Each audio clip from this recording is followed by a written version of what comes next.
కీర్తన ప్రతి క్రైస్తవునికి లేదా ఎవడైతే ఈ వాక్యాన్ని వింటున్న బిడ్డలకు ఒక చక్కటి పునాదిని అమరుస్తుంది ఈ కీర్తన. ఎందుకంటే నేను చెప్తాను, 100% పునాదులు సక్రమంగా లేకుండా ఉంటే మన పరిస్థితులు, మన జీవిత విధానాలు మారిపోతాయి.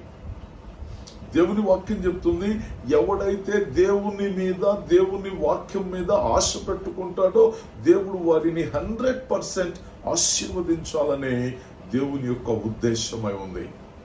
దేవుడు మాట్లాడుతున్నాడు ఈ సమయంలో. జ్ఞాపకం చేసుకోండి, కీర్తనకారుడు ప్రభు సముఖంలో కనిపెట్టి ఈ కీర్తనను రాసినట్లు మనం చూస్తున్నాం. ప్రభువే ప్రతి ఒక్కరిని మారుస్తున్నారు, మాట్లాడుతున్నారు, సరిదిద్దుతున్నారు. ఎందుకంటే పునాదులు బాగుంటేనే కదా మనం బాగుండేది. పునాదులు బాగలేని వారి జీవితాలు ఎందరో